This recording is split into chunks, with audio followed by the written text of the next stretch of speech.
أكبر الله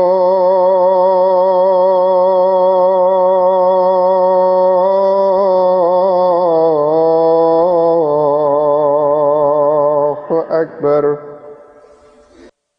أشهد أن لا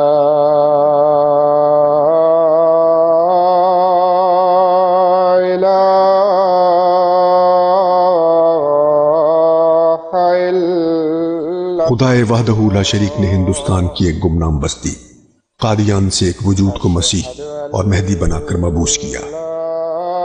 یہ وجود حضرت مرزا غلام احمد قادیانی علیہ السلام کا تھا۔ آپ کی بعثت کی نسبت مخبر صادق حضرت محمد صلی اللہ علیہ وسلم نے بارہا امت کو خبر دی۔ وآخرین منہم لما یلحقوا بهم وهو العزیز الحکیم۔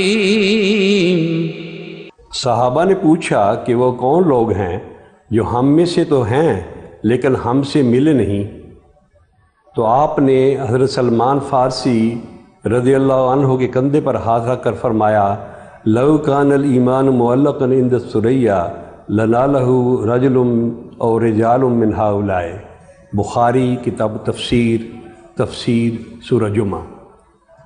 بانی اسلام حضرت محمد صلی اللہ علیہ وسلم نے خدا تعالیٰ سے خبر پا کر جہاں اس دین کی ترقی اور پوری دنیا میں چھا جانے کی پیشخبریاں دیں، وہاں اللہ تعالیٰ سے علم پا کر یہ بھی بتایا کہ آخری زمانے میں عالمی سطح پر بیرونی اور اندرونی فتنے پیدا ہوں گے جن کے نتیجے میں مسلمانوں پر ادبار اور تنزل آئے گا۔ حضرت علی رضی اللہ عنہ بیان کرتے ہیں کہ رسول اللہ صلی اللہ علیہ وسلم نے فرمایا، ان قریب ایسا زمانہ آئے گا کہ نام کے سوا اسلام کا کچھ بھی باقی نہیں رہے گا، الفاظ کے سوا قرآن کا کچھ باقی نہیں رہے گا۔ ان کی مساجد بظاہر آباد ہوں گی مگر ہدایت سے خالی نظر آئیں گی۔ ان کے علماء آسمان کے نیچے بسنے والی مخلوق میں سے بدترین مخلوق ہوں گے، ان میں سے فتنے نکلیں گے اور انہی میں لوٹ جائیں گے۔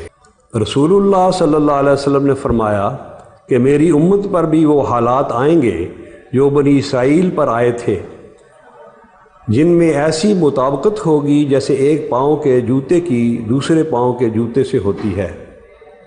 بنی اسرائیل 72 فرقوں میں بٹ گئے تھے اور میری امت 73 فرقوں میں بٹ جائے گی، لیکن ایک فرقے کے سوا باقی سب جہنم میں جائیں گے۔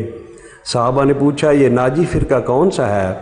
فرمایا، جس حالت پر میں اور میرے صحابہ ہیں اسی حالت پر وہ ہوں گے۔ یعنی جو کیفیت، جو حالت حضور صلی اللہ علیہ وسلم اور صحابہ کی تھی کہ نمازوں کی اجازت نہیں تھی، اذان دینے کی اجازت نہیں تھی، طرح طرح کی پابندیاں لگی ہوئی تھیں، اس فرقے پر بھی اسی قسم کی پابندیاں لگ جائیں گی۔ آپ صلی اللہ علیہ وسلم نے امت محمدیہ کو خبر دی کہ اسلام پر غیر مذاہب کی طرف سے بھرپور حملہ ہوگا، جس کی مذہبی کیفیت کو آپ نے دجال اور دنیاوی حملے کو یاجوج ماجوج کا نام دیا اور بتایا جب یہ کیفیت آ جائے گی تو تب ایک وجود کو ظاہر کرے گا جو ایمان کو جو دنیا سے اٹھ چکا ہوگا واپس لائے گا۔ حضرت ابو ہریرہ رضی اللہ عنہ سے روایت ہے کہ رسول اللہ صلی اللہ علیہ وسلم فرماتے ہیں، قسم ہے اس ذات کی جس کے قبضہ قدرت میں میری جان ہے، ان قریب تم میں عیسیٰ ابن مریم نازل ہوں گے، صحیح فیصلہ کرنے والے، عدل سے کام لینے والے۔ وہ صلیب کو توڑیں گے اور خنزیروں کو قتل کریں گے، جنگ کا خاتمہ کریں گے، وہ مال لٹائیں گے لیکن کوئی اسے قبول نہیں کرے گا، اور اس دور میں ایک سجدہ دنیا اور ما فیہا سے بہتر ہوگا۔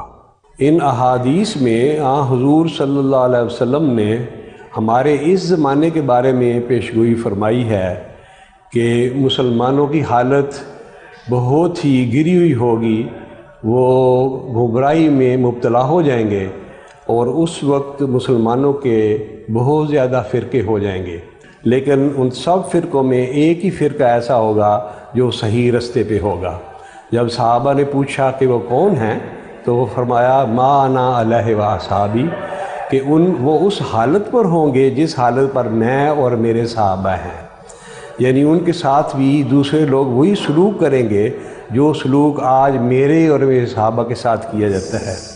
ان لوگوں کی مساجد بظاہر آباد ہوں گی، کثرت سے لوگ جائیں گے، لیکن ہدایت سے خالی ہوں گی۔ بالکل یہی کیفیت آج کے زمانے کی ہے، جس میں بہت زیادہ تشریح کی ضرورت نہیں۔ ہر جاننے والا، دیکھنے والا، سننے والا اس بات کو خوب سمجھتا ہے کہ بالکل وہ ساری نشانیاں جو حضور صلی اللہ علیہ وسلم نے ہمارے اس زمانے کی بتائی تھی جب کہ مسلمانوں پر ادبار آئے گا، وہ ساری نشانیاں آج پوری ہو چکی ہیں۔ اس سے صاف ظاہر ہے کہ عیسیٰ بن مریم کا نزول بھی بروزی رنگ میں ہو چکا ہے، اور خدا کے فضل سے اس مسیح نے ایک ایسی جماعت بنا دی ہے کہ جن کی حالت وہی ہے کہ جو کہ حضور صلی اللہ علیہ وسلم اور آپ کے صحابہ کی حالت تھی۔ ابن مریم کے ذکر کو چھوڑو، ابن مریم کے ذکر کو چھوڑو، اس سے بہتر غلام احمد ہے، اس سے بہتر غلام احمد ہے۔